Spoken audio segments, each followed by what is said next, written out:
We live in amazing times, the digital age, the age of information. But with these wonders come complications, complications that may seem overwhelming, especially when it comes to information security. But it doesn't have to be that way. In fact, information security is based on some simple, old-fashioned ideas.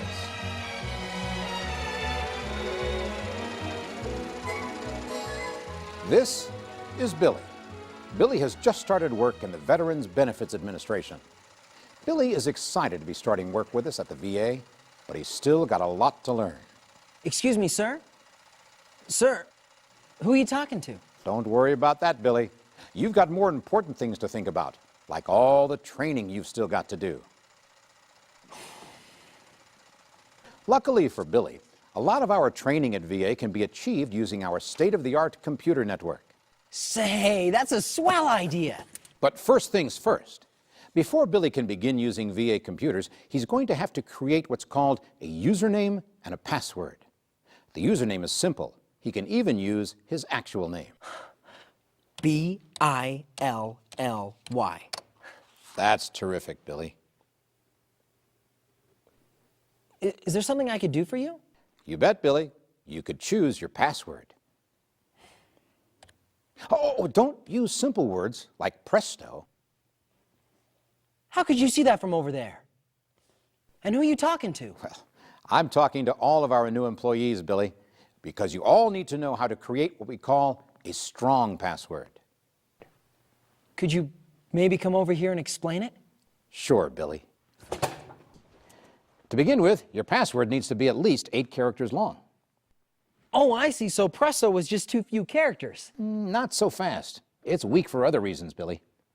But how can something like a password be strong or weak? And why do you keep saying my name every time you talk to me? Oh, don't worry about that, Billy. Worry about making a strong password. Weak passwords are passwords which are easily broken. If your password is especially weak, like using your own name or using your birthday, anyone might be able to guess it. But even if you choose a word which seems random, it can still be cracked by bad people we call hackers, who use special software which can try thousands and thousands of combinations of letters every second. Golly! Golly is right, Billy. But we have ways of making hackers' lives much harder. To start with, a strong password should contain at least 8 characters. Every character makes a hacker's job millions of times more difficult. Why does one letter make such a big difference? It's technical, Billy, but it does. And that's not the only difference we can make. We can also use a combination of upper and lowercase letters. I get it. It's like adding a whole second alphabet those bad guys would have to go through. Exactly. A strong password makes the hacker's job even harder by using numbers and what we call special characters. Things like commas, exclamation points. All of these options make password cracking software just plain give up. Wow. Yes. And for the final layer of security, VA employees change their password every 90 days. Come on over here, Billy. Let's get busy picking your password, shall we? It all makes sense. But how am I supposed to remember a password with all those goofy characters? Oh, come on, Billy. It's not that difficult. Have you heard of anything called mnemonics? I can't remember whether I have or not. Oh, don't be a wise guy, Billy. This is serious stuff. I'm sorry, sir. Sure, I know about mnemonics. It's a trick for remembering things. Like to remember the notes on a musical staff, you use every good boy does fine for EGBDF. Hey, wait a minute. You're saying I could use that for my password. Exactly. Hey, how about this? All 5 days this week, I study information security. Let's take a look. You've got 10 characters. That's very good. You have 2 capitals. You've got a number and a comma. I'd say that is an excellent password. Let's go put it in. All right, then.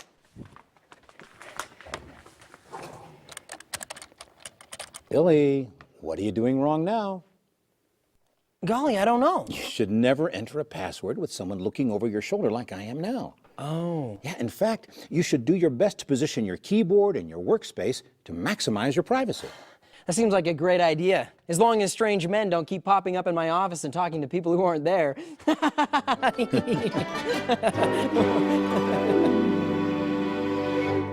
Billy's learned the steps for strong passwords. But information security is a lot more than just password protection. as he'll learn next in Confidentiality Counts. As you can see, Billy is spending a little time in all the departments of VA, getting oriented and finding his way around. And today, he has to find his way around a concept known as confidentiality. Hey, it's you again. Hi, Billy. Confidentiality is nothing more or less than maintaining those conditions which will assure that specific pieces of information are available to those VA employees who need them. It sounds easy, but confidentiality can be compromised in all sorts of ways. For instance, just look at Billy's desk. My desk? What's wrong with it? Document control is an important aspect of confidentiality, Billy. Try not to leave files or documents where others might inadvertently see them. Golly, I never thought of that. This applies to computer screens, too. Always log off if you plan to be away from your workstation. Information that can be seen by passers-by is as much at risk as if you were announcing the details out loud. And speaking of announcing details, you haven't been too careful today, have you, Billy? What do you mean? Think back to this morning, Billy. Do you remember your conversation at the drinking fountain? Golly, Mr. Stranger Man. Is there anything you don't know about around here? Well, never mind about that, Billy. Think back. You were standing in the hallway by the drinking fountain. The drinking fountain. The drinking fountain. The drinking fountain. Are you kidding me? They say he practically won the battle single-handed, even with half his platoon wounded. And he's right here in the 4th floor. Gosh. But what was wrong with that? It was exciting to think a real-life hero was here in this facility. They're all heroes, Billy. Every veteran is a hero. And don't heroes deserve their privacy the same as anyone else? Gosh, I never really thought of it that way. And there's another thing you didn't think of, Billy. Holy crow, what else did I do wrong? Think back again to the drinking fountain. What else do you remember? The drinking fountain. I was standing at the drinking fountain, talking to my friend. That's right, Billy. And who else was there? No one. It was just the two of us. Are you sure? Even with half his platoon wounded, and he's right Well, I'm here pretty- on the 4th floor. Gosh, what's this? Oh, geez! That's right, Billy. There was another person who could have overheard the confidential information you were sharing with your friend. And let's just imagine for a moment, what if that other person had been a newspaper reporter? Do you think the local paper might have liked knowing that a real-life war hero was right here in this building receiving treatment? Golly, I've got to call the paper and stop them from running that story. Relax, Billy. That person wasn't really a reporter. She wasn't? No. In fact, she probably didn't even overhear you at all. Thank goodness. The point is, she could have.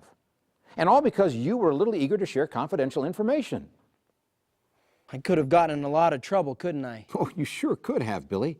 In fact, if confidential information about a patient had been revealed to the public due to your mistakes, you and/or the VA could have been liable for any losses resulting from legal action. You mean like getting sued? That's right. Gosh, all this confidentiality stuff is scary. Well, it doesn't have to be, Billy.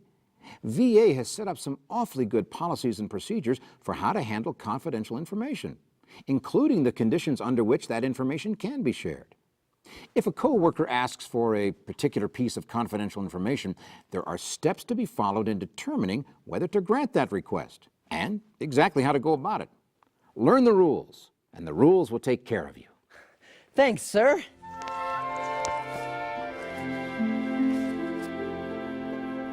Billy now has a basic sense of the importance of confidentiality, but he still doesn't understand all the ways that information can escape the controls we try to put on it. Join us as we tackle Billy's latest problem, disposal dilemma. Thanks for the help, fellas. I'll see you later tonight. Hey, it's you again. Yes, it's me again. Say, you look like you've been doing some heavy lifting. That's right. The folks here in the cemetery administration have been replacing their computers, and the old ones have just been sitting in the hall waiting for the dumpster. I see. Well, a guy down the hall knew about this school that needs old computers, so we used our break time to carry the old computers over to the school. Oh, Billy. What is it? Did I do something else wrong? Those computers that are out in the hall, they're full of confidential information. It's like these great big filing cabinets just full of confidential information. And now they're in a school where school children might view it. Aha! I've got you this time, sir, because I already thought of that. My buddy and I deleted the old data after we had backed it up to the network drives. Well, I'm glad you thought to back it up first, Billy, but you really haven't deleted anything. Sure I did. I watched the whole page of folders vanish. Well, it's not that simple, Billy. Telling a computer to delete a file doesn't really delete the file. It just tells the computer that it's okay to use that spot for new information if the computer ever needs that space. But the data's still there. But how does that work? It's technical, Billy. But the bottom line is that VA has some very special software which is specifically designed to truly delete data before a computer is given to anyone else. The computers out in the hall were on their way to the IT people for that process. They weren't just going to the dumpster. Holy crow! I gotta get to that school right away! Not so fast, Billy. I agree you've got a problem, but running around chasing your own tail is no way to get it fixed. What should I do? Situations like this one are what we call incidents. Whenever there's any problem with a VA computer, whether it's a virus or an event like this one in which confidential information is at risk, VA already has a plan in place for handling it. It's called the Security Operations Center, or SOC for short. So whenever you become aware of an incident, whether it involves yourself, a coworker, or even your supervisor, your first step is to inform your Information Security Officer. Your ISO will know what to do next. Do I have to do that now? Well, time is of the essence, Billy. Tell your ISO everything you can think of about the incident.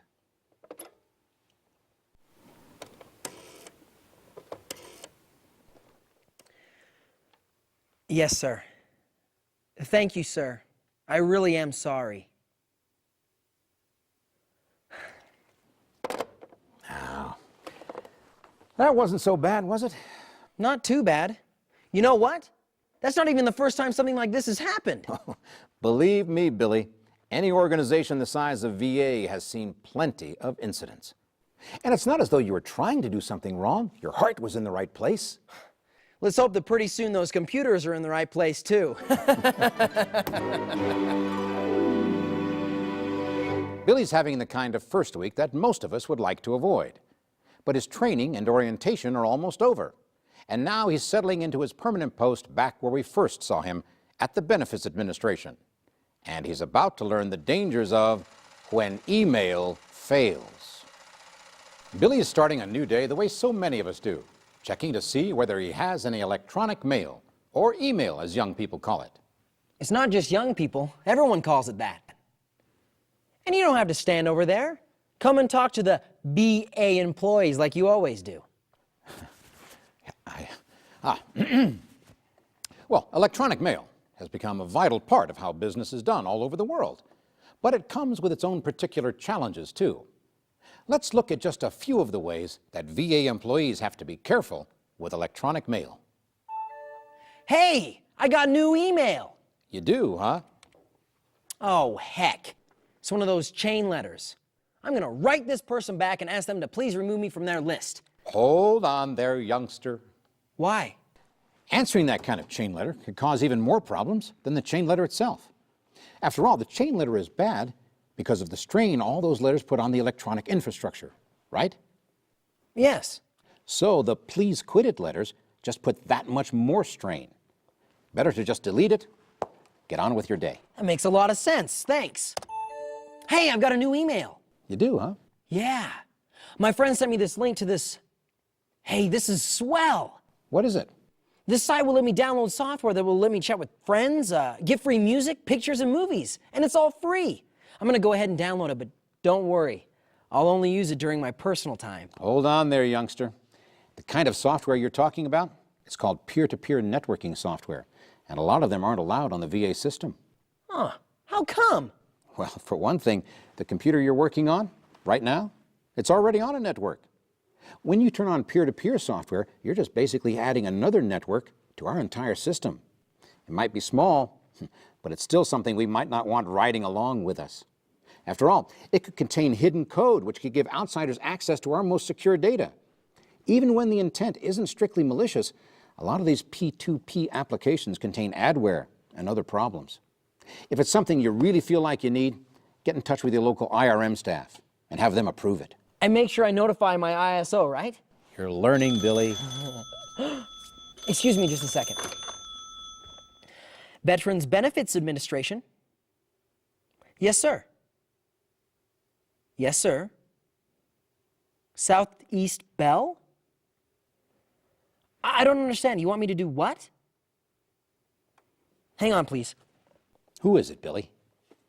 This man says he's from the telephone company, and he wants me to punch in a code so that he can test our long-distance circuits. I tell you what, ask him for his identification number and his supervisor's extension. Sir, if you don't mind, could I get your identification number and your... Hey! He hung up! Remember what you were just saying about people being up to no good? That fellow was one of them. Say, sometimes I get mad at the phone company too, but that doesn't mean he was a bad guy or anything. He didn't work for the phone company, Billy.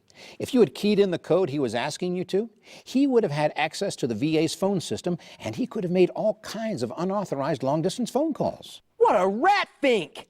Well, some people use software to do their dirty work, like viruses or Trojan horse programs. But others rely on more time-honored methods of getting unauthorized information. It's called social engineering, Billy, and it usually involves people pretending to be someone whom they're not. And that actually works? People like to be helpful. If someone calls in and pretends to be on the road and in need of a password for remote login, or even simply asking questions about personnel or about budget, there's no telling to what malicious use the right, or should I say, the wrong information might be put. Was this an incident? Should I call my ISO? You're learning, Billy. Billy now understands how to ensure that when he uses a computer, he takes all the necessary steps for proper use. But what about other kinds of use? Billy is about to learn that there's no excuse for misuse. Billy is starting to feel right at home here at VA. He's learned a lot about how to handle the different kinds of information which are all part of his job. But he also has to learn the rules for things which are not part of his job. Sir, do you think if I work for VA long enough that I'll start talking to people who aren't there? Maybe so, Billy. But right now, I'd like to talk to you. Okay. I notice you're still on your computer. Isn't it your lunch hour? Yes, sir, but don't worry, I'm not really working. I love my job, but not that much. Then, may I ask, what is it you are doing? Yes, sir. There's this place called e-auction where people buy and sell things to each other just like they were at a real auction. I see. Well, anyway, my kid brother and I used to have a lawn care service. Believe it or not, we made pretty good money with that little business. When I took this job, I told him he could have the business to himself. And he wants to sell some of his old equipment to get some newer stuff. But our folks' computer only has dial-up, and it's really slow. And you thought you would use your own free time to help out your kid brother, huh? Exactly. Ah, What is it, sir? Is something wrong? I'm afraid so, Billy. Right this second, you're committing a prohibited act. I am? Inappropriate use of VA computer equipment. But it's not like I'm goofing off when I'm supposed to be working. This is my lunch hour. Computers don't take lunch hours, Billy. The VA computers are always on duty. First of all, I really wish you wouldn't say my name in every sentence. And second of all, are you saying that one little workstation at one little auction site is wearing out the whole network? Yes, Billy, that's exactly what I'm saying. But how could that be? A lot of these sites make their money by selling ads, and a lot of these ads are what we call pop-up ads. Yeah, I hate those things. Everybody does, Billy. But the worst kinds are the ones which masquerade as system messages from your very own computer. The pop-up ad may look like an error message or a warning which tries to scare you. You're kidding. I wish I were, Billy. The ad might say something like, "Warning, your system is low on memory. Click here for more information." But when you click on the OK box, you're taken to a site which is selling memory software. And that site sometimes loads its own adware right onto the VA system, which can cause problems for the whole network. And those problems might last a lot longer than just my lunch hour, huh? Yes, but that's not all. There's more? You see, Billy, VA rules include strict policies against using our system to support any other businesses or for-profit activities. Even my kid brother's lawn care business. You said it yourself, Billy. It's a business. And if we let you do it, shouldn't we let other employees do the same? And before you know it, VA workers are using our computers to play the stock market or to send out mass emails about the cookware they sell part-time, and so on. I never thought about that. Your ISO has complete information about what sort of activities are considered inappropriate. And as for your kid brother, well, he should maybe try his local library. Most libraries have free high-speed internet access these days. That's a great idea. Maybe I'll send him around to have a look at your yard sometime. He doesn't need nearly as much supervision as I do. Billy's learned a lot about information security in his short time at VA. He's learned the differences between strong and weak passwords. He's learned about confidential information and about the importance of protecting it. Even situations in which something feels like an act of generosity can, in fact, present dangers to the security of confidential information. He's learned about the do's and don'ts of email, and about the things which might constitute misuse of VA computer resources. And of course, the learning never really stops. Information security, especially computer security, is always changing as the technology grows.